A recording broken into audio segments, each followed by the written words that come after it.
unidad. Nos tocaba prepararla a Eloísa y a mí. Elo está en su última fase del doctorado, entonces está muy saturada.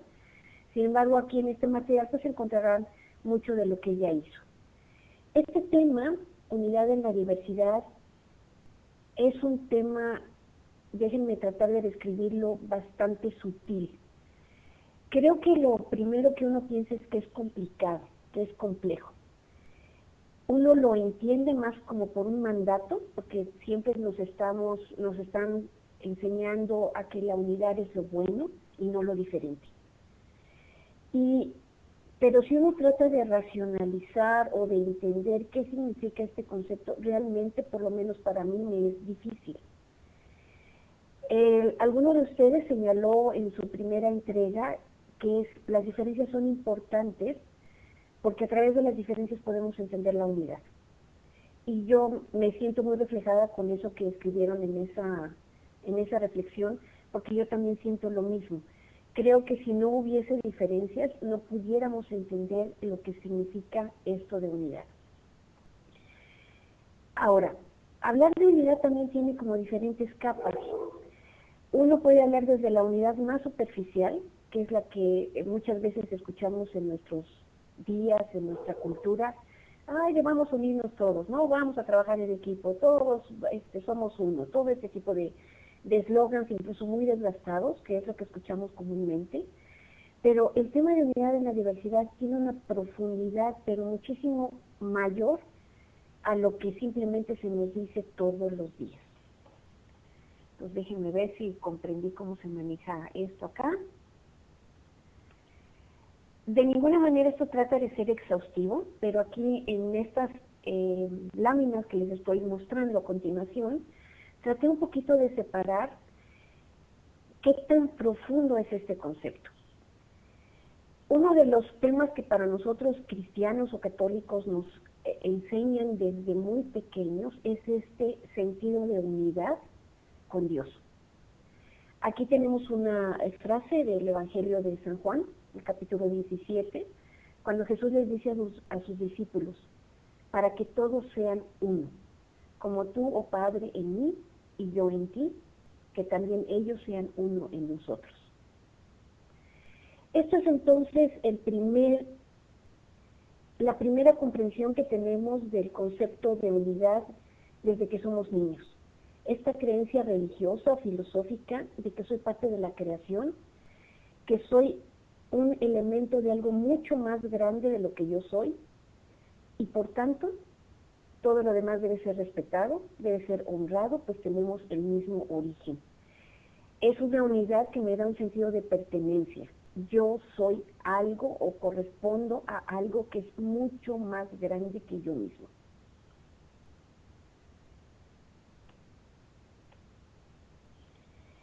Hay otra forma de ver la cuestión de la unidad. En el video que les facilité acerca del doctor Neutrón, recordarán que se habla acerca de toda esta cuestión que están descubriendo los físicos el día de hoy y que están pasando a revolucionar las propias teorías que se tenían hasta la fecha. Siempre se ha pensado que el mundo es de una manera, aparentemente es de una manera, y sin embargo cuando los científicos comienzan a ver el mundo desde el elemento más pequeño, se encuentran con que las cosas no son como las habíamos pensado. La unidad en el sentido científico que ahora ellos están descubriendo tiene otro significado totalmente diferente. No lo saben explicar, simplemente se sabe que hay saltos cuánticos, es decir, saltos enormes de una etapa o de un elemento a otro. Entonces aquí a modo de resumen les trato de ejemplificar un poco este concepto. Se sabe que los átomos, el conjunto de átomos, dan origen a la vida. Lo que no se sabe es cómo. Sin embargo, si los átomos se unen, algo les permite tener ese aliento vital y entonces se constituye la vida. Ahora, la vida como la conocemos puede ser desde un microbio, una bacteria, un microorganismo. Eso es vida. Pero hay otro salto cuántico entre ese tipo de vida, por decirlo de una manera, a lo que es el ser humano. Tan tampoco se puede explicar, pero al final nosotros estamos constituidos en nuestra esencia exactamente con los mismos átomos que conforman al microbio o a la bacteria, pero no somos lo mismo. Y finalmente hay otro salto enorme entre lo que es ser un ser humano y lo que significa estar consciente de lo que es ser un ser humano. ¿Qué hace la diferencia entre cada uno de estos saltos si en el fondo todos estamos constituidos por los mismos elementos? Hay una unidad, pero aquí ya comienza a verse que efectivamente hay una diversidad tangible que existe y que de alguna manera no podemos explicar cómo esta unidad se convierte en muchos. Entonces, esta es otra forma de ver este enorme concepto que pareciera muy simple a la vista. Finalmente, hablar de unidad en la diversidad tiene una connotación todavía más profunda. El entender lo que significa esta corriente que integra a todos los elementos y que al mismo tiempo nos hace diferentes pero somos iguales, debe llevarnos a la respuesta de la enorme pregunta que nos estamos haciendo siempre. ¿Quiénes somos? Entonces, si ven, pareciera un tema sencillo, pero cuando trata uno de reflexionar en él es sumamente complejo. Va más allá de lo que nosotros pudiéramos imaginar o incluso de los conceptos básicos o esenciales que nos mostraron en la escuela, o que aprendimos en la iglesia, o que escuchamos en los discursos de los políticos cuando nos dicen todos tenemos que trabajar unidos. Eso es simplemente la capa más superficial. Hay muchas más en el fondo, y si logramos entender lo que significa estar unidos realmente en esta enorme diversidad, en esta amplitud que nos muestra el universo, podríamos encontrar la respuesta a quiénes somos. ¿Tienen alguna pregunta hasta aquí o puedo continuar?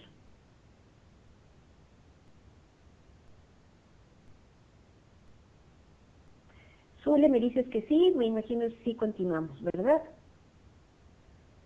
Ok. No veo manitas levantadas, entonces vamos a continuar con la siguiente parte. Ok. Bien, hace unos meses me obsequiaron este libro. Me hizo me dio mucha felicidad que me lo mandaran, porque realmente me lo mandó un compañero que está radicado en Suiza. El simple hecho de que se acordara y que se tomara la molestia de mandarme este libro me dio mucho gusto, pero creo que cuando comencé a leer el libro me dio mucho más gusto. Entonces, este libro me llegó como un regalo literalmente, y un regalo para este tema del día de hoy. Y quiero platicarles un poquito acerca de él. Es una novela española en el que su principal protagonista es este maestro árabe que se llama Mukhtar Ben Saleh. ¿Por qué quiero platicarles de esta novela? Porque me ha ayudado un poco a entender, un poco nada más, este concepto del que hoy estamos hablando. Entonces, si me permiten, voy a platicarles un poco de esta novela. Mukhtar es un maestro musulmán que vive en el año de 1252. Sí. En este año los cristianos han recuperado España, lo que unos años anteriores pertenecía a los árabes. Y ahora Mukhtar se ve agobiado por los rigores y las exageraciones de los cristianos que ocupan hoy sus tierras. No puede ser un musulmán abiertamente, y como él es un maestro que ha enseñado a niños durante toda su vida, tiene que esconderse para continuar haciéndolo. Entonces, un hombre de vida muy sencilla, con escasas pertenencias, se enfrenta a una decisión enorme y se pregunta si sí vale la pena seguir viviendo como lo ha estado haciendo. Y entonces encuentra una buena noche el valor para decidir salir del pueblo donde había vivido toda su vida para reunirse con sus iguales. Ese es su pensamiento. Debo salir de aquí para reunirme con mis iguales. Se arma de su coral, de una pluma que le habían regalado y de la poca ropa que tiene, y muy temprano sale de su pueblo. Y comienza entonces un viaje que él no sabe exactamente cuánto durará ni hasta dónde lo llevará, y comienza a recorrer ciudades y pueblos en esta travesía que jamás en la vida había conocido. Él pasa por lo que hoy se conoce como Sevilla, como Córdoba y Granada. Pero desde que inicia su viaje se da cuenta de que ha comenzado quizás el viaje más importante de su vida. Y comienza con la pregunta, ¿quién es mi igual? Como les platicaba entonces, Mukhtar es un maestro. No es una persona que esté acostumbrada a caminar en caballo o en mula, andar en carreta, y mucho menos a los rigores de lo que implican los viajes. Así que desde su primera tramo, él enferma. Pero logra llegar a la siguiente población, que todavía está ocupada por los cristianos, y ahí alguien muy amablemente lo lleva con el médico, el Hakim. Para su sorpresa, el Hakim es musulmán. Y también para su sorpresa se da cuenta que gracias a los enormes conocimientos de medicina que tenían entonces los árabes, los cristianos le permiten al médico vivir en paz. Entonces, a pesar de que era un musulmán rodeado por cristianos, el Hakim tiene un trato especial por parte de ellos. Y al mismo tiempo, Mukhtar reafirma todos esos conceptos y virtudes que él conoce de su propia religión. En el Islam, la hospitalidad es una virtud, es una forma de vivir. Entonces, cuando el médico recibe a Mukhtar e inmediatamente lo atiende por su enfermedad, Mukhtar confirma que la hospitalidad es un valor musulmán, es un valor del Islam. Y también él, conforme va recuperando su salud en la estancia en la casa del médico, empieza a descubrir otros valores de su propia religión.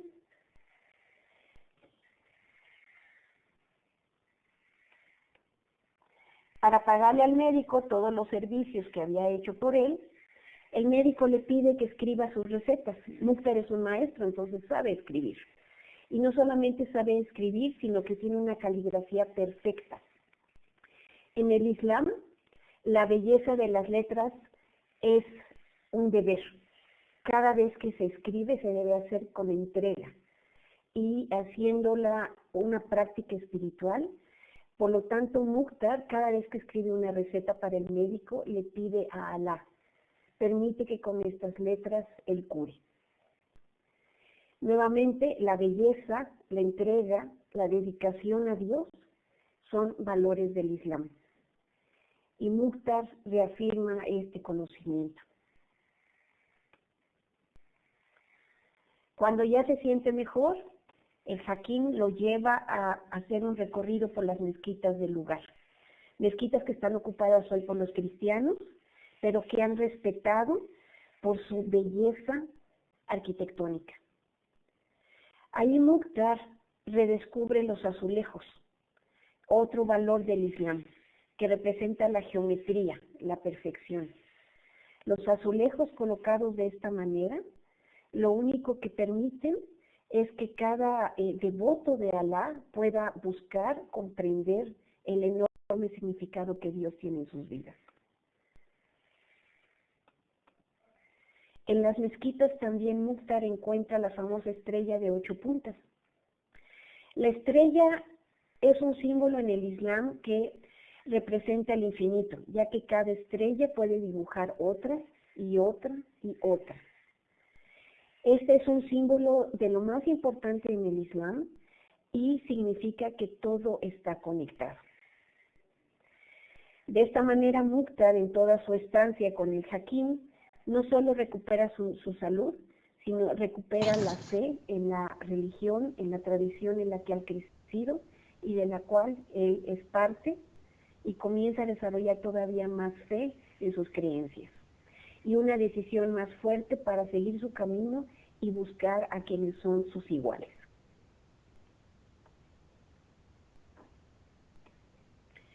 Aquí me hago una pausa. Sergio, ¿estás poniendo si puedo repetir la pregunta?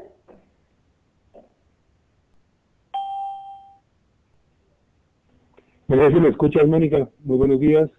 Buenos días, sí te escucho. Buenos días a todos, Airam. Mi pregunta va hacia el inicio de la historia que nos estás contando de Mukhtar Ben Saleh. Ajá. Cuando él empieza su camino, tú dijiste, te hace una pregunta y a mí se me cortó un poquito el audio y no te pude escuchar. Ah, bien. Su pregunta es, su objetivo cuando después de reflexionar mucho toma esta decisión para estar con sus iguales, ese es su objetivo. Él sale de su pueblo para estar con sus iguales. Pero cuando inicia el viaje, la primera pregunta que le viene a la mente es, bueno, ¿y quién es mi igual? Entonces, así es como inicia este recorrido, y en su primera parada él empieza a reafirmar o aparentemente a contestarse esta pregunta cuando conoce al médico, cuando el mismo médico le hace ver todas las enormes simbolismos, creencias, tradiciones que tiene el Islam, y en ese momento Mukhtar se dice a sí mismo, esto es lo mío, el Islam es donde yo nací, es lo que yo creo, veo en los azulejos la geometría, la belleza, la hospitalidad, todos estos valores en los que me han inculcado, y entonces creo que esto es lo mío. Sin embargo, todavía está en una población rodeado por cristianos. El hakim, que es musulmán, es respetado porque es médico, y por eso lo dejan vivir en paz, le tienen ciertas consideraciones. Pero el maestro es un maestro, es un islamita. Entonces él se ve obligado a continuar su viaje porque no tiene cabida en el lugar, en la población del hakim. ¿Hasta ahí sí vamos bien?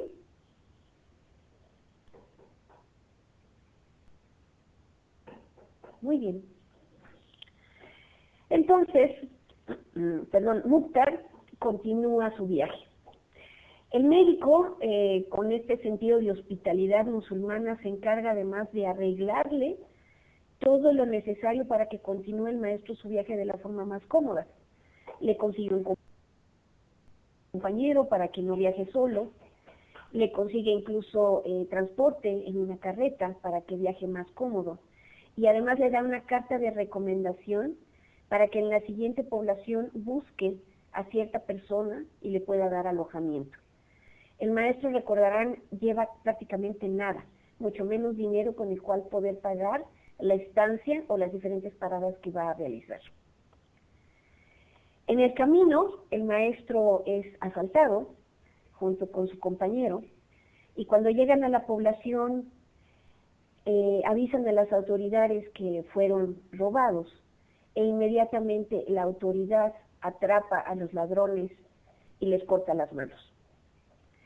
Entonces también ahí Mukhtar ve el otro lado del Islam, la disciplina férrea con la que se tratan cada uno de los actos que son considerados incorrectos. Él termina con esta pequeña eventualidad, continúa hacia adentro en la población y busca la casa de la persona que le recomendó el médico que fuera a visitar para que le diera hospedaje. Se encuentra con que la siguiente parada es en la casa de un rabino, de un judío. Estoy buscando el nombre, si aquí lo tengo, se llama Ben Akiva. Ben Akiva es el rabino, el principal judío de esta población. Recibe al maestro inmediatamente al leer la carta y le dice, el hakim es mi amigo, tú vienes recomendado por él, por tanto mi casa es tu casa. Y le habla a dos mujeres que vivían con él, una de ellas es la esposa del rabino, la otra es su sobrina, Yael, y le da instrucciones muy claras a Yael. Y le dice, tú eres mi sobrina, yo te quité los velos cuando llegaste a mi casa, lo cual significa te di instrucción. Eres una mujer ahora que conoce y que tiene conocimiento. Entonces, como yo tengo muchas obligaciones y muchos compromisos, tú te encargarás de Muktar. Y tu obligación será también quitarle los velos a él, enseñarle y acompañarle. Él ha nacido en otra tradición, no importa, quítale los velos. Con esta instrucción, Yael comienza todas las mañanas a reunirse con el maestro musulmán, desenrollan pergaminos, los leen, los discuten, y ella va explicándole poco a poco el simbolismo de la tradición judía. Una de las primeras cosas que aprende Muktar es esta oración de los libros judaicos, esta afirmación. Los que son gentiles, si vienen a mi casa, deben ser muy bien cuidados, porque estaban en la soledad y han hallado el camino. La hospitalidad, entonces, se da cuenta Muktar, no es una cuestión islámica. Al parecer, los judíos también son hospitalarios. Y comienza a aprender en este camino acerca de los grabados, cómo cada letra grabada en una sinagoga judía tiene un enorme significado. Entonces, en las mezquitas, los mosaicos, en las sinagogas, los grabados. También un día se percata que la casa del rabino es exactamente igual a la del Hakim. Tiene las mismas habitaciones, la misma disposición de jardines, la misma entrada. La única diferencia es que la escalera en la casa del Hakim está colocada a la derecha y en la casa del rabino está colocada a la izquierda. En ambas casas hay grabados y hay estrellas pintadas. Pero entonces también el maestro se da cuenta que hay una sutil diferencia entre las estrellas. Las estrellas en las mezquitas son de 8 puntas, las estrellas en la casa del rabí son únicamente de 6 puntas. Aquí el maestro aprende al ir con el rabino y las mujeres que siempre lo acompañaban, que en el momento del sermón, en el momento de las enseñanzas, no es necesario ver al rabino, basta con escuchar su voz. Y entonces ahí comprende que en el judaísmo lo más importante es escuchar. Aprende también de la belleza de los números, del simbolismo de cada puerta, de cada grabado. Para los judíos cada detalle es importante. Y en este camino de aprendizaje, el maestro se enamora de Yael, una mujer que es una paradoja en sí misma.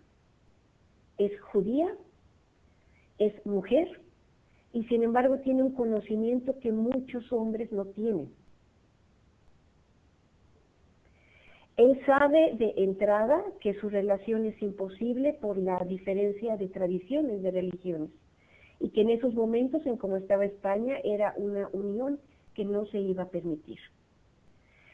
Y sin embargo, él continúa enamorado de este conocimiento que ella le proporciona, de la belleza y la sencillez con que las mujeres judaicas se comportan, y del nivel de profundidad con el que ella puede mantener una discusión filosófica con él, a pesar de que él es maestro y ella es una simple mujer. Finalmente, la presión de la comunidad en la que está insertada el rabino empieza a hacer efecto y le solicitan al rabino que haga que el musulmán se vaya. ¿Por qué razón? Porque los judíos han logrado tener un pacto de paz con los cristianos y ahora son los musulmanes los que han caído en desgracia y no quieren que esa desgracia de cierta forma los influya. Así que el rabino se ve obligado a pedirle a Muktar salga de su casa. No sin antes haberse dado cuenta que el maestro estaba enamorado de la judía y entonces simplemente lo despide con esta frase: se agotaron los almendros, que en español actual significaría algo así como los almendros ya dejaron de dar flor, ya se agotaron. Y el rabino le dice, pero ha florecido el azar. Con esto quiere decirle una situación se ha cerrado, pero hay otra que se ha abierto, así que el camino continúa. La vida simplemente cambia de faceta. De esta manera, Mukhtar se ve obligado a continuar su camino. Continuamos la última etapa del maestro. ¿O algún comentario, pregunta?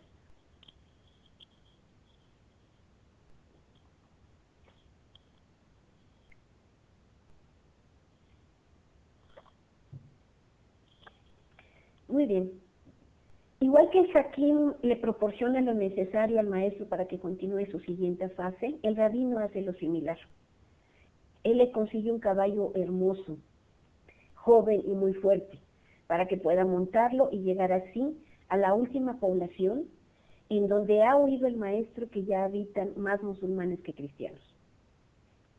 Agradece el obsequio, monta a caballo, sale muy temprano y continúa entonces su camino. Sin embargo, al llegar a esta población que es Garnata, lo que hoy conocemos como Granada, el maestro llega sumamente tarde. Todas las casas de hospedaje ya están cerradas o están llenas. Entonces él comienza a angustiarse porque no encuentra lugar en donde quedarse y además a un precio que pueda pagar.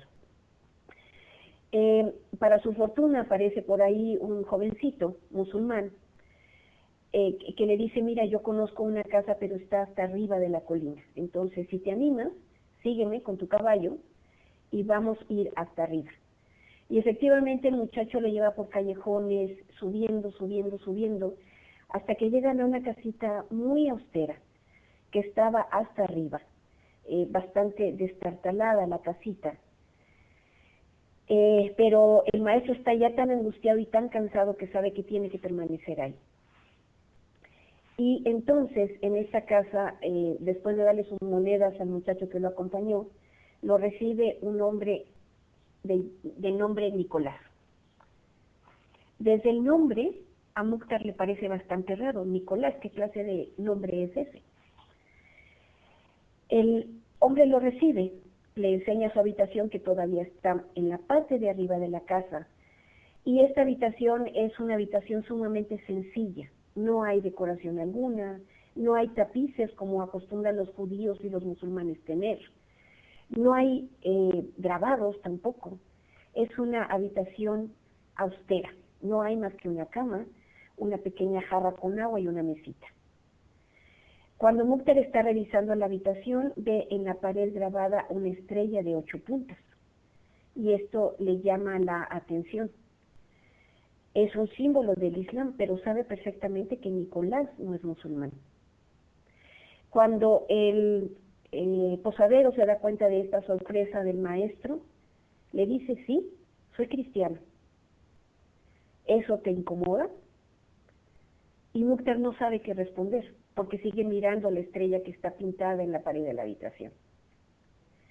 Y entonces Nicolás simplemente le responde, esa estrella la mandé grabar yo para mis huéspedes musulmanes, para que puedas sentirte más confortable. Además te indicará dónde está la dirección de la Meca y puedas hacer tus oraciones. Aquí dormir y comer te costará muy poco. Todo lo demás te lo daré gratis. Mukhtar no entiende bien a qué se refiere Nicolás, pero está tan cansado que decide recostarse, dormir, pasar ahí esa noche y al día siguiente ver qué es lo que va a ocurrir.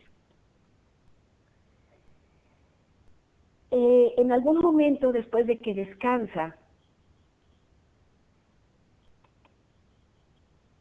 Mukhtar baja a la estancia principal y ahí se encuentra con esta cruz de fierro que es lo que decora la estancia principal de la casa de Nicolás. Y ahí nuevamente recuerda, estoy en casa de un cristiano. ¡Qué ironía! He viajado tan lejos, he pasado por tantas poblaciones, por tantas cosas, para llegar a una población, Granada, que está todavía ocupada por los musulmanes, pero yo vengo a hospedarme en la casa del único cristiano que existe. Y eso no sabe cómo interpretarlo. Fue el destino quien lo puso aquí, es la única casa que le ha dado hospedaje, pero es la casa que también que está dispuesta a darle la bienvenida y en la que tiene pintada su estrella de 8 puntas. Con todas estas preguntas en la cabeza, Nicolás no dice nada y simplemente le sirve un plato de lentejas. Es el plato, quizás el simbolismo de algo de lo más simple, de lo más sencillo, son lentejas. Y el maestro está tan hambriento que decide comérselas sin preguntar ni quejarse de nada. Y sabiendo incluso que a él las lentejas le hacen daño. Pero con gran sorpresa, al terminar su plato, se da cuenta que la lenteja le ha dejado una gran satisfacción en su estómago, le ha satisfecho el hambre y que no le han provocado todas esas problemas digestivos que normalmente le sucedían cuando comía lentejas. Nicolás, que se da cuenta que el hombre está con muchas preguntas mentales, comienza a decirle como si leyera sus pensamientos: preparé las lentejas con azafrán. Ese es el secreto para que no te haga daño. El azafrán, le explica Nicolás, es una flor muy especial. Es una flor que a través de un proceso de alquimia se convierte en una especie.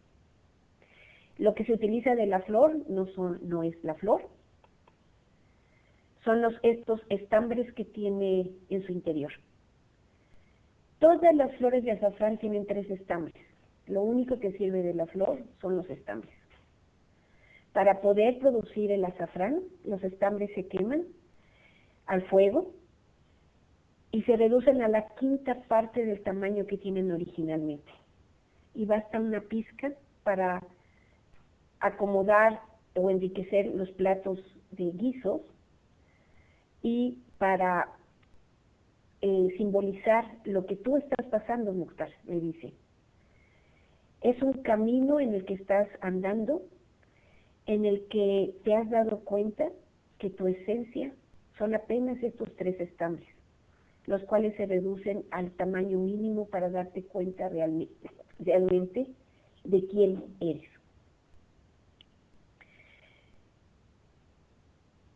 Con esta enseñanza del plato de lentejas y del azafrán, Mukhtar de pronto se da cuenta que en su camino ha aprendido todo lo que necesitaba. Toma nuevamente su caballo y se dirige entonces a la mezquita de Granada, y ahí se presenta ante el gran maestro de la mezquita, quien lo recibe preguntándole: ¿quién eres? Y entonces Mukhtar tiene el valor de decir: sé quién fui, sé quién soy, y sé quién siempre seré. He venido para quedarme aquí para siempre. Y así termina esta novela, con un maestro sencillo que inicia su viaje con una pluma, su Corán, una poca ropa, buscando a sus iguales para terminar en una mezquita descubriendo quién era realmente.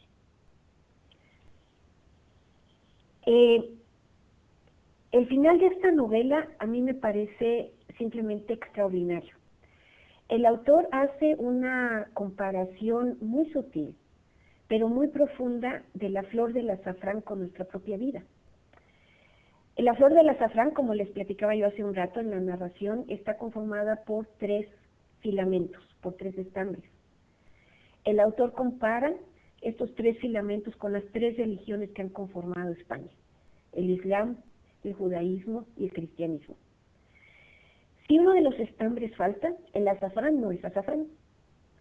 Si una de las 3 religiones falta, España no es España.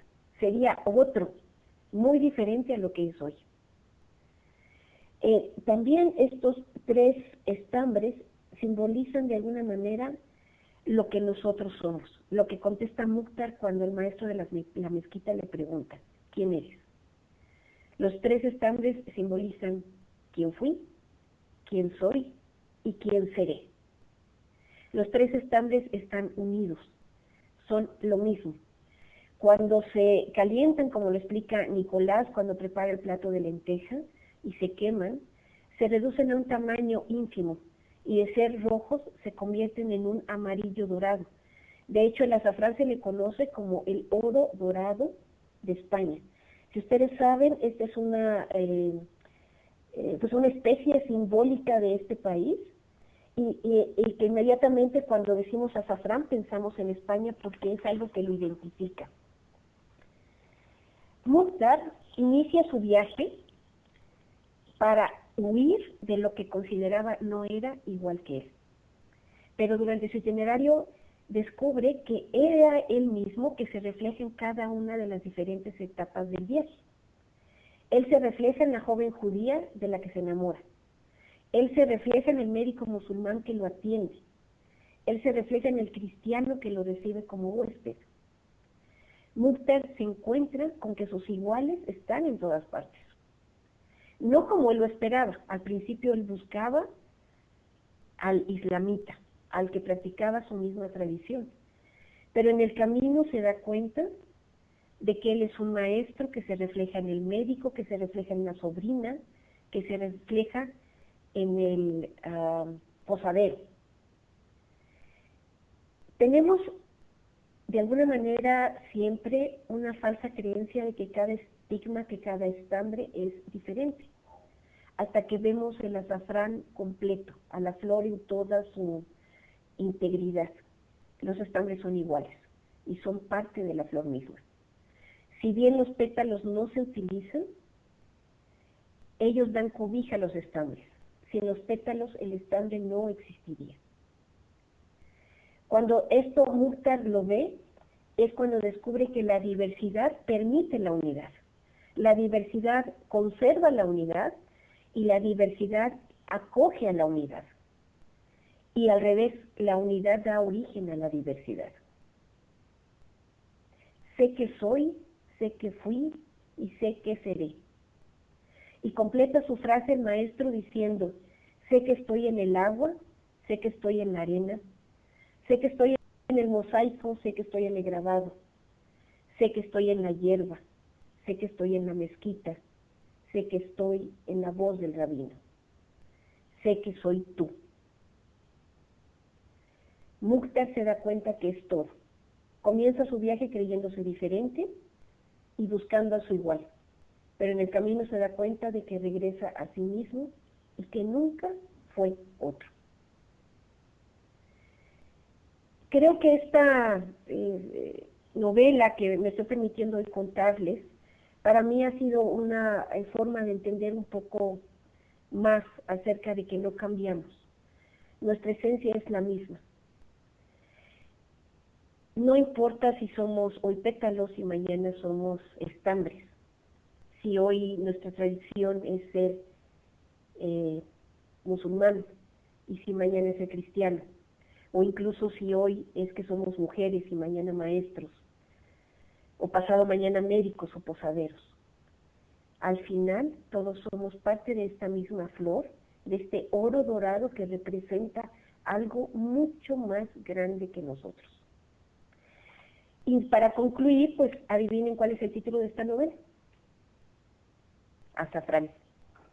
Creo que el título dice todo lo que este extraordinario historiador quiso representar, con una historia ficticia de un maestro que huye para encontrarse a sí mismo. ¿Preguntas? ¿Algún comentario?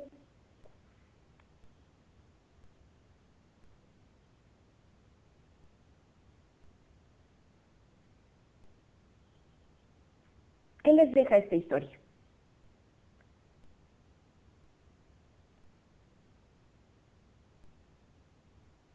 Si quieren pueden levantar su manita y para que comentemos.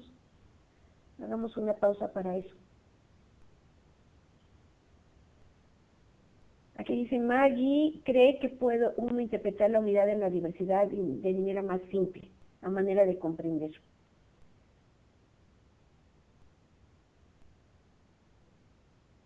Creo que sí, Maggie, creo que tienes toda la razón. ¿Alguien que quiera levantar su mano y comentarnos un poquito de estos conceptos tan sutiles, pero al mismo tiempo tan profundos?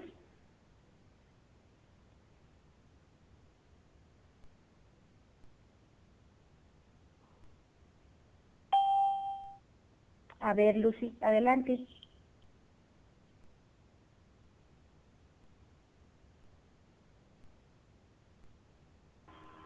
Buenos días, ¿me escucha ahí?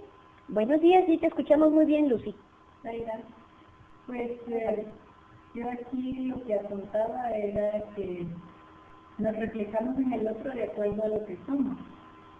Y de una de las cosas que aprendí con Esther es que todo lo que se aleja de la unidad, del amor de Dios, es lo que vemos como equivocado, diferente, y de alguna forma ella decía que refleja la maldad. Y con la historia tan bonita que contaba de la novela, pues podemos ver que no necesariamente tenemos que huir, sino adentrarnos en nosotros mismos y ver que realmente somos esa unidad. Y algo que me cuestionaba es siempre preguntarnos entonces qué es lo que vemos en el otro, porque es lo que realmente somos. Eso nada más. Sí, Lucy, muchas gracias, es cierto. ¿Qué es lo que vemos en el otro? Esa reflexión me gustó. Generalmente vemos en el otro quienes somos, ¿no? O lo que no queremos ver en nosotros, o lo que creemos no está en nosotros.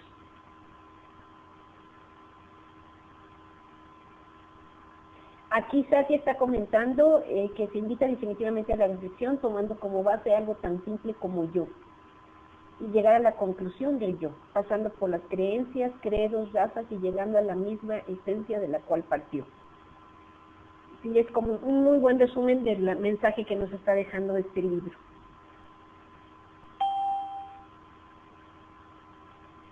Maggie, ¿tú quieres hablar? Adelante, Maggie.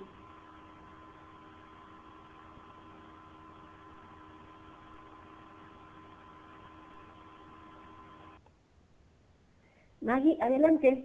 Tienes tu manita levantada. Ahí nada más pícale en el micrófono para que puedas comentar. O te lo abro yo.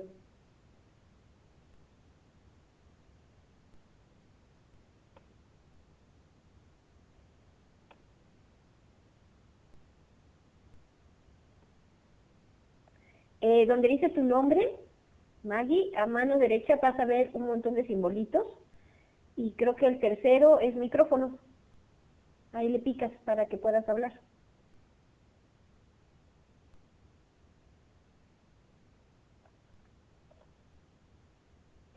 Perdón que me meta, Noni.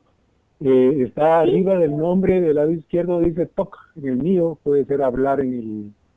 Ah, tienes razón, sí, o hablar en español, si lo tiene en español. A ver, Maggie, creo que sí, ya le picaste, ya se ve que estás ahí con rayitas. Zaira, es que aparte casi no traigo voz, ¿me escucha? Te oímos muy bien, Maggie. Sí tienes voz, voz sexy. Gracias. A mí me gustó mucho la historia y me parece que fue sencilla cuando, digamos que iba recorriendo y encontrarse con gente diferente por fuera, pero al final no había diferencia en cuanto a los valores esenciales, porque los iban compartiendo, donde me hizo un poquito de que no lo puedo como ver como unidad, es en la parte donde le cortan las manos al que roba. En ese momento ahí es cuando, por ejemplo, yo no hallé cómo encontrar o ver la unidad o la reflexión, el reflejo de mí, porque me causó como una así, o sea, intranquilidad podría decirse, y eso es lo que me está costando de la historia, poder entender como unidad, ¿no? Las otras partes me parecieron las más simples, porque ellos compartían lo mismo, porque el ser o la esencia les permitía compartir lo mismo. Pero esa parte todavía no la logro como ver como igual No sé si me expliqué. Sí. Yo creo que gracias Maggie, yo creo que esta inquietud que tú tienes, todos de alguna manera la tenemos en algunos días o en otros. Yo, por ejemplo, trato de escuchar las noticias, pero realmente me cansan porque siempre son noticias malas. Entonces, después de un rato dejo de escucharlas y mejor oigo música u otra cosa y después me obligo nuevamente a escuchar las noticias. Entonces, en el mundo en el que vivimos, al igual que Mukhtar durante su viaje, te encuentras cosas que no te agradan. Hoy estamos viviendo en la era de Kali, en una era en que la violencia está desatada, en que la maldad está aparentemente en todas partes, pero eso no deja de ser parte de mí. En un sentido más profundo, si tratamos de encontrar el significado de todo esto que está ocurriendo, es que algo hemos dejado de hacer como humanidad para que esta maldad haya resurgido o esté presente tan frecuentemente el día de hoy, como en la historia de Mukhtar. Algo se deja de hacer en este salto cuántico que platicábamos al principio, de ser humano a ser consciente de que somos seres humanos. Algo no se da en ese salto, que se rompe ese camino natural que deberíamos seguir todos. Y aparentemente eso provoca una diferencia. Sin embargo, también es parte de nosotros. Esta aparente maldad o estas situaciones que ocurren fuera de lo que nosotros consideramos como lo correcto, también nos permite tomar esa decisión de hacia dónde caminar. Es un poco también como lo que nos explica Swami acerca del dolor y la felicidad. Sin el dolor no pudiéramos descubrir qué tan felices somos o qué tantas ansias tenemos de felicidad y de paz. Sucede un poco lo mismo con estos actos que son incorrectos y que provocan violencia en sí mismos. Nos hacen ver que hay un estambre, por seguir un poco la alocución que teníamos con la novela, que no está en su sitio, que por alguna razón se convirtió en pétalo o en otro elemento de la flor, pero sigue siendo parte de la flor. No sé si eso aclara un poquito más la duda que tú tienes, Maggie. Se vale sentirse incómodo. Yo creo que con todas estas situaciones a nadie nos gustan, pero no te gusta conforme tu conciencia va desarrollándose. Lulú, adelante. A ver si nos aclaras más este comentario de Maggie. Buenos días a todos. Bueno, en mi caso, pues sí, realmente estaba escuchando ahorita a Maggie. Yo siento que muchas veces nosotros tenemos diferentes roles en la vida, ¿no? Más bien no muchas veces, constantemente tenemos diferentes roles. Nuestro rol, nosotros lo decidimos. Cuando nosotros vemos mucha violencia, no necesariamente tenemos que ser violentos nosotros. También, ¿qué postura estoy tomando ante la vida? ¿Realmente estoy actuando como una persona, o sea, segura de mí misma, o bien estoy actuando como víctima o como verdugo? Casi siempre tomamos diferentes roles. Entonces, ¿cuál es el rol que he decidido vivir? Entonces, en este caso, pues realmente este maestro maravilloso pues fue caminando y fue aprendiendo, pero siempre desde una perspectiva de integración. Él tomó ese rol de la integración y por lo tanto fue encontrando, porque tenía ese objetivo definido, fue encontrando personas afines a ese objetivo.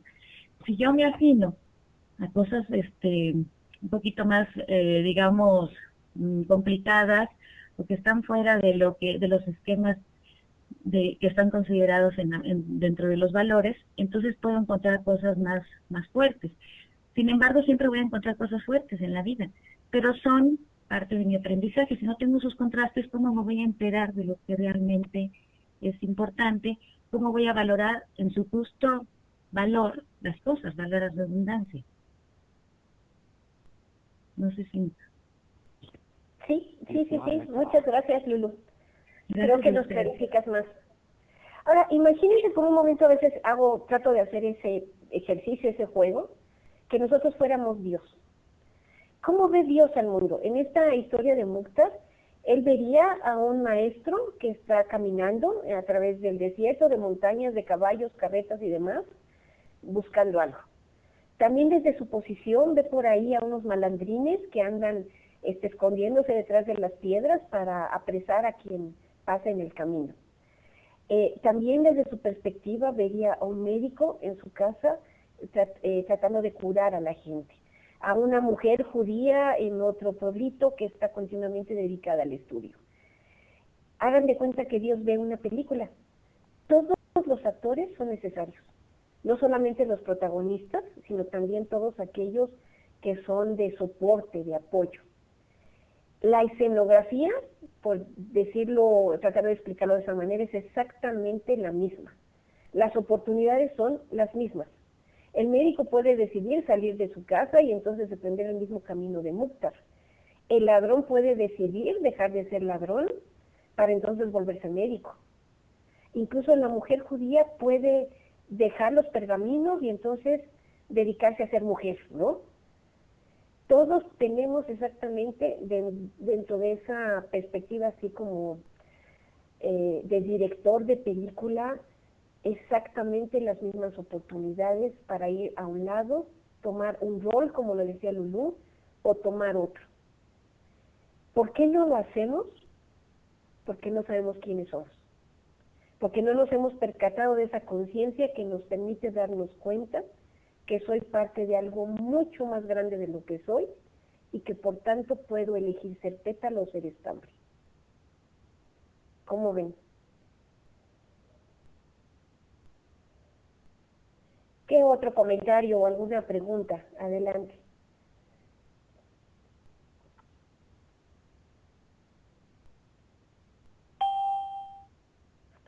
Lulú, adelante Lulú. Sí, complementando un poquito, realmente este es un viaje de autoconocimiento. Es un viaje para saber quién soy, lo que él realizó. Él empezó a ir a diferentes lugares, pero a fin de cuentas estaba encontrándose a sí mismo y estaba viéndose reflejado en todos los seres que tenía enfrente, ¿no? Entonces, eso lo llevó a través de su mismo sentido de integración a encontrar esa parte, o sea, ese proceso de autoconocimiento que le fue revelando su verdadero ser. Y eso es lo que hacemos en nuestra vida cotidiana, o en nuestra vida. Para eso venimos al mundo, venimos para conocernos, venimos para integrarnos, venimos a ser uno, a encontrar esas características, esas circunstancias que nos lleven a descubrir nuestra verdadera esencia de unidad. Gracias. Gracias, Lulú. Aquí comenta Maggie, la unidad me parece como un complemento de sí mismo. Qué bonita frase nos estás poniendo aquí, Maggie. Así es, pareciera un círculo, ¿no? Y la diversidad es necesaria para poder entender la diversidad, porque la esencia es igual. Pero es verdad, no lo podría entender si no lo veo diferente. Sí, para entender la unidad, sí comprendimos, Maggie, para entender la unidad, la diversidad es necesaria. De esa manera nos damos cuenta que todo es maya, al final, ¿no? Este concepto yo creo que engloba muchas de las ideas, enseñanzas que Swami siempre nos está poniendo, ¿no? La respuesta a quién eres, esta cuestión de todos somos lo mismo, todo lo demás es maya. El universo es un universo de espejos.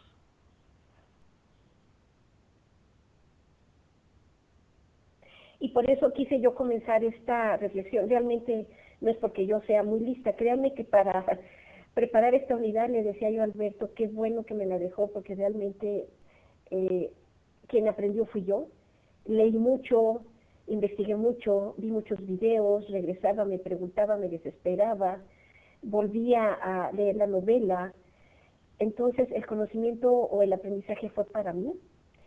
Y yo me siento, y por eso quise explicárselos de esa manera, bastante confortable como yendo de paso a paso, en tratar de explicar o tratar de ver esta diversidad que fue nuestra primera lección, de que somos diferentes. En realidad el ser humano, no hay ser humano igual a otro, físicamente somos diferentes.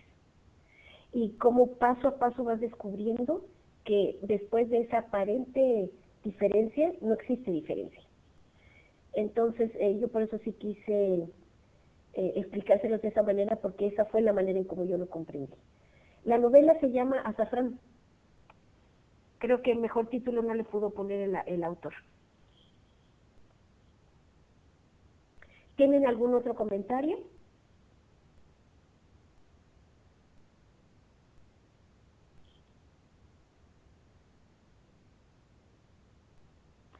Aquí comenta, no sé si sea Pedro o Tere, no hay una huella dactilar igual a otra en el mundo. Es Tere. Gracias, Tere. Así es. Ni siquiera en los gemelos idénticos. De alguna manera todos somos diferentes y a todos tenemos la oportunidad de darnos cuenta que somos iguales. Si se fijan, armamos la unidad 4 precisamente en este camino que les decía yo, que para mí me fue un poco más fácil entender el concepto hacia el que íbamos. La primera actividad se enfocó en la diversidad, en ver aquellas cosas que son diferentes, en que efectivamente aquí, como comenta Tere, todos los seres humanos somos diferentes físicamente. En el tema 2, dice Zule que somos bien complicados y que si fuéramos igualitos nos aburriríamos. Es cierto. En el tema 2, donde ya vimos el video del doctor Neutrón, que ya creo la mayoría de ustedes lo revisaron, entonces surge la pregunta, ¿de veras somos diferentes? ¿De veras somos partículas o somos ondas? O a veces tenemos la posibilidad de ser una onda o una partícula. Ahí sembramos la duda, ¿no? En la tercera unidad, que es el tema que hoy termina, ahí con el discurso con la conferencia que da Krishnamurti, pudimos ver cómo los dos conceptos existen al mismo tiempo, unidad y diversidad. Recordarán esta frase que dice Krishnamurti en su video, es el observador es lo observado. Ambas cosas surgen al mismo tiempo. Pasamos de ser diferentes a preguntarnos, ¿de veras somos diferentes? A una conclusión tan fuerte como la que dice este grandísimo filósofo Krishnamurti, que somos lo mismo. Y que además existe conflicto cuando no nos damos cuenta de que somos lo mismo. Y finalmente, en esta última entrega que van seguramente ustedes a revisar en los próximos días, lo que quisiera es que trabajáramos en una ponencia. Estoy dejándoles a escoger 1, 2, 3, 4 temas, ustedes escojan uno, porque la unidad de la diversidad es un tema que deberíamos atacar o deberíamos revisar desde la óptica que a mí más me acomode. Yo puse estas 4 ideas, a lo mejor ustedes encuentran una quinta o una sexta. Yo creo que la unidad de la diversidad puede verse como aquello que nos apacigua, que es lo que dice Krishnamurti en su discurso. Cuando el conflicto cesa, cuando nos damos cuenta que el observador es lo mismo que lo que se está observando. Entonces, ese pudiera ser un tema que ustedes pudieran desarrollar.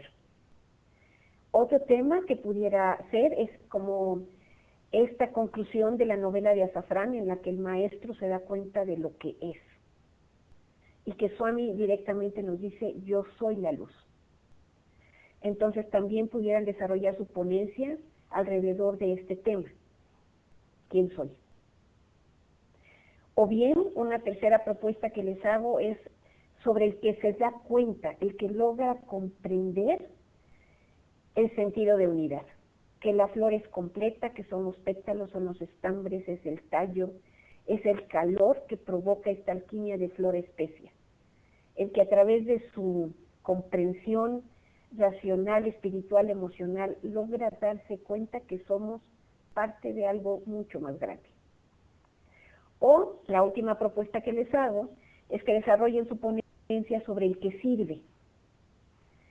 ¿Quién es el que sirve? Aquel que lo hace desde un corazón puro. El corazón, este es un tema bastante difícil.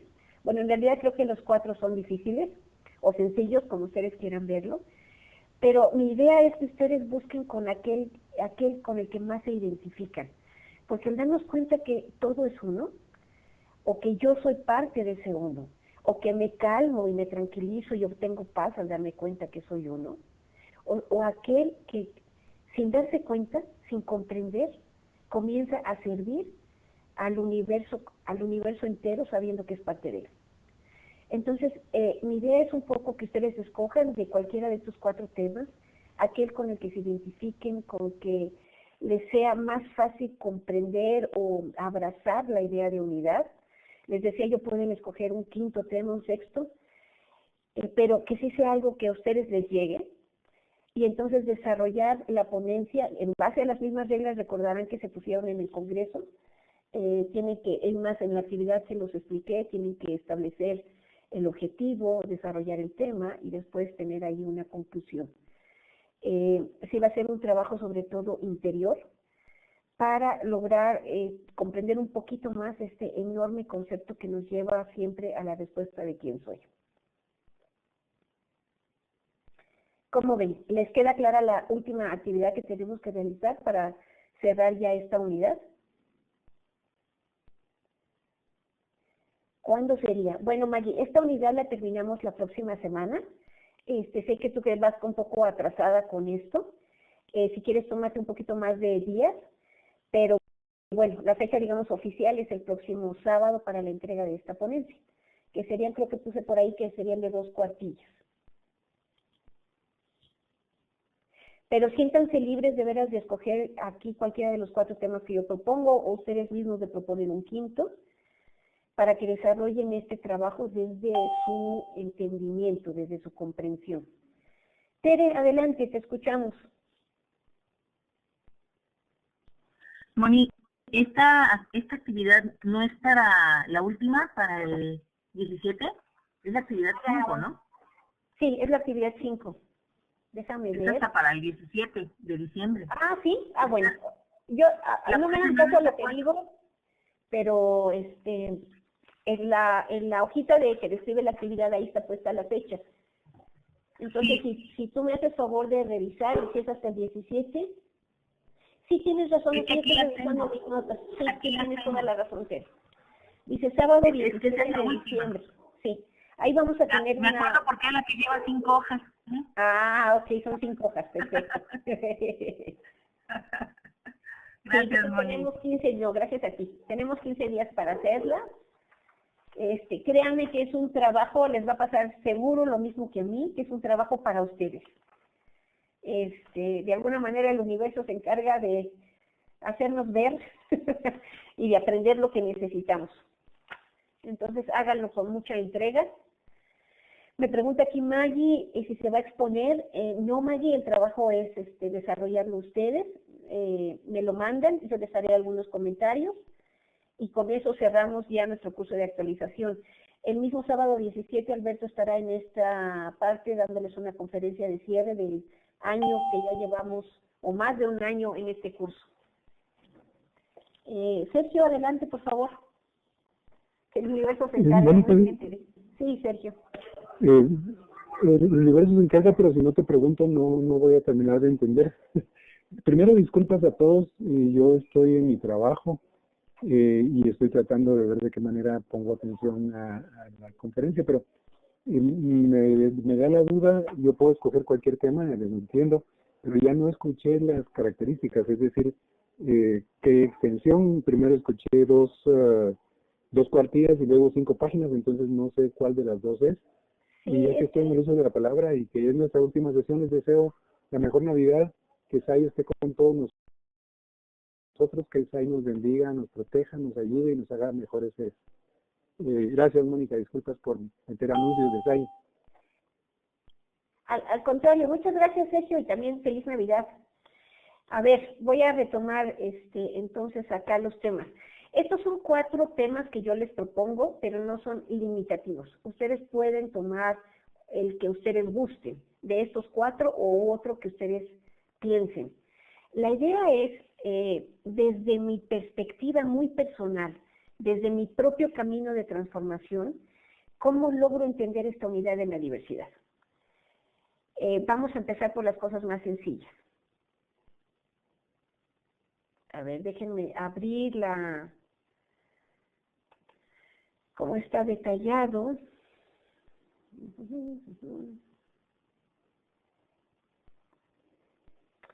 Hoy es sábado 3 de diciembre, ¿verdad? Déjame me ubico primero en el tiempo.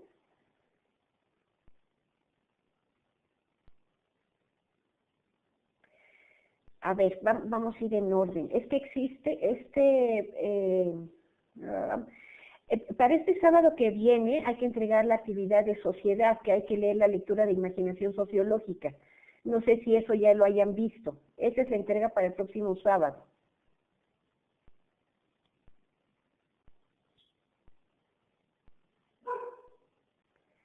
A ver, Tere, que ya se está riendo de mí. Está muy bien, Tere, yo también me río, porque ya no sé lo que hago. Entonces, a ver, sí tenemos una entrega previa antes de la ponencia, que es acerca de la sociedad. Y es el leer este artículo que se llama Pintar la sociedad en la que vivimos. Bueno, no es un artículo, es un fragmento de un libro. Y responder ahí una serie de preguntas que hacemos. Para el sábado 17 de diciembre sí es la entrega de esta ponencia. Entonces, esta ponencia sí son 5 cuartillas cuando mucho, y debe incluir primero la presentación del tema que ustedes eligieron, de estos 4 que estoy poniendo aquí o cualquier otro aspecto que ustedes quieran desarrollar. La segunda parte de su ponencia es la discusión teórica, la tercera es la descripción de las estrategias que van a seguir y por último las conclusiones. O sea, esta ponencia, hagan de cuenta que ustedes la fueran a presentar en un foro, en un congreso, pero en realidad es un trabajo interno con esta estructura para que ustedes puedan a sí mismos comprender mejor y desarrollar el objetivo o aquella faceta con la que ustedes están identificando más. Ahora, los temas que yo les estoy proponiendo son estos 4. Para mí, entender unidad en la diversidad tiene como varios aspectos. Y yo tendría que buscar aquel con el que me identifico más. Es aquello que me calma, que me permite tener paz, como es muy claro en el discurso que dio Krishnamurti, cuando dice que el observador es lo observado, y cuando uno logra darse cuenta de ello, el conflicto desaparece. Nos volvemos paz. Entonces, pudiera ser ese un tema a desarrollar. Un segundo tema que yo les propongo es la esencia de esta novela que hoy narramos brevemente, y que se refiere a quién soy o lo que soy. Yo soy la luz. Cuando uno se da cuenta que pertenece, bueno, no pertenece, que es eso mismo que soy y que soy en todos, entonces me doy cuenta de la unidad. Puede ser también entonces esta faceta de la unidad desarrollarla. O un tercero que es como más desde el punto de vista de entendimiento. El que se da cuenta, el que logra comprender qué significa la unidad, que lo demás es maya, es simulación, son roles diferentes, pero que todo es exactamente lo mismo. O el que a mí se me hace como más puro, más desde la inocencia, aquel que no tiene conflicto, que no se da cuenta, que no sabe qué es, pero que de algún modo todo el tiempo está sirviendo con esa pureza de intención, con esa pureza de corazón, porque sabe que es parte de todo lo demás. Entonces, nuevamente les repito, son 4 facetas que a mí en lo personal me hacen ver que son caminos para poder llegar a lo de unidad. Si a ustedes se les ocurre un quinto, adelante. Pero la idea es que tomen uno con el que se sienten identificados y desarrollar esta ponencia de no más de 5 páginas. ¿Con esto sí les queda más claro? Busquen aquello con lo que se identifiquen. Aquello, de verdad, va a ser un trabajo interno, como les decía yo, dice Satya, sí, jefa. Es un trabajo increíblemente para uno mismo. Entonces, uno reflexiona, uno se da cuenta qué camino es el que más me hace sentido. También uno se da cuenta de sus propias dudas, ¿no? De la problemática, o incluso como Maggie fue muy honesta al decir, bueno, es que a mí me hizo ruido lo de los ladrones. Entonces, de nuestros propios malestares. Hagan de cuenta que tenemos una obra de teatro abierta, hay varios roles, aquí son 4 propuestos, ustedes escojan con el que más se sienten identificados o con el que incluso van a lograr destacar en esta misión de entendimiento de qué es la unidad.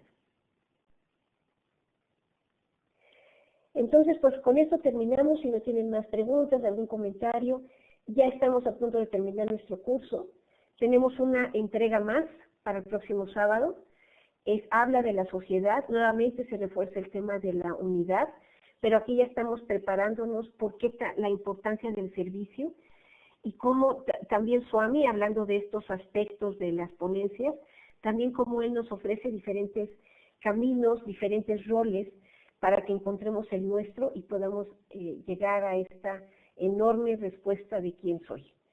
Entonces, en esta entrega vamos a hablar de la sociedad, del servicio, que es uno de los caminos que Swami nos da, y para que nosotros vayamos escogiendo y vayamos definiendo nuestro papel en esta enorme obra que él nos pone. Sergio, el libro se llama Azafrán. El azafrán, no, simplemente es azafrán. Yo no sé si yo pueda compartir internet aquí o como sea, para que vieran, que les mostrara yo la portada. A lo mejor en la cámara, ¿verdad? Denme un segundito.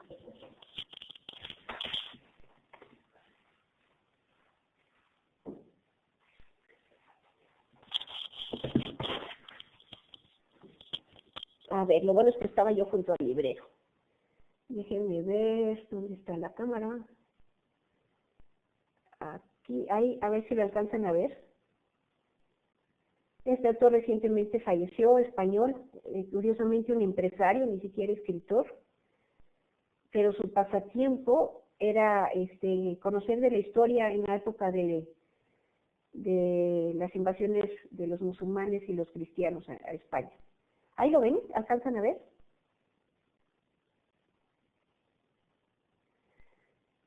Uy, Shanti ya está ahí esperando un web tour. ¿Quién sabe qué está haciendo la máquina? Ay, Shanti, gracias. Miren, sí, ahí está mucho mejor. Ahí ya se los puso Shanti en la pantalla.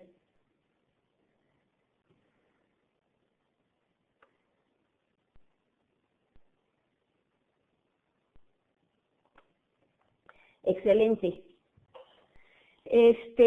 Bueno, pues terminamos. ¿Alguna otra duda? ¿Algún comentario? ¿Qué nos puso? Uy, Shanti dice que no se ve. Les puso la portada del libro.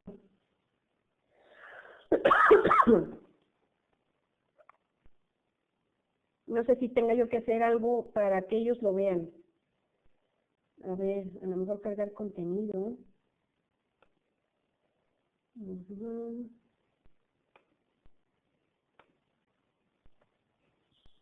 A ver, vamos a esperar ahorita.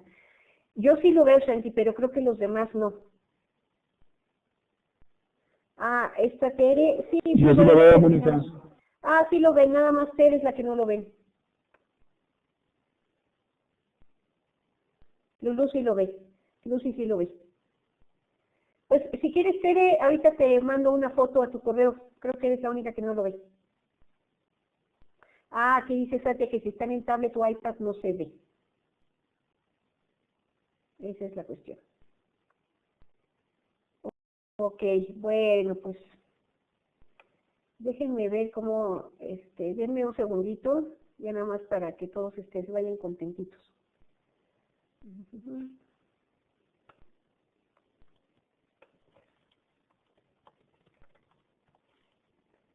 Quizás lo que podamos hacer es tomar una foto y mostrárselas aquí.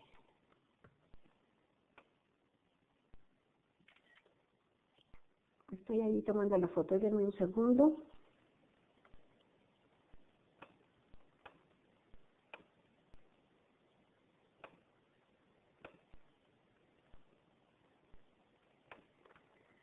Entonces acá vamos a hacer un super truco. A ver, Shanti, voy a cargar contenido. A ver si para que lo vean todos.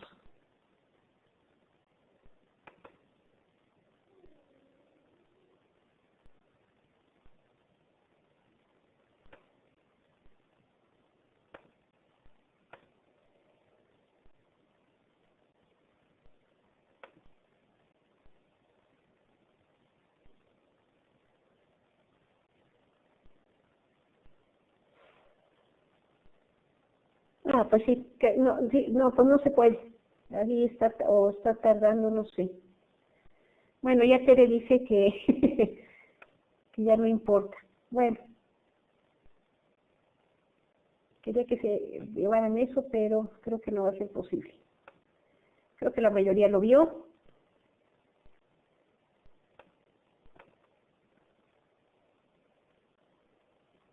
Es correcto, Tere, tiene un tazón de azafrán. Entonces la próxima vez que hagan paella se van a acordar de esta historia. Pues muy bien, terminamos entonces, si les parece. Muchísimas gracias por atender a esto, muchísimas gracias por sus trabajos, por su entrega. Pues estamos al pendiente, yo reviso sus tareas entre hoy y mañana y ya procuro ponerme al corriente para mandarles mis comentarios. Y nos hablamos el 17 de diciembre, anótenselo en su agenda para con el jefe Alberto y ya cerrar este supercurso que hemos tenido desde hace más de un año. Muchísimas gracias a todos, que tengan un excelente fin de semana. Sairam. Bendiciones. Feliz fin de semana. Sí, con Alberto va a ser la videoconferencia el 17 de diciembre, Mari. Sairam.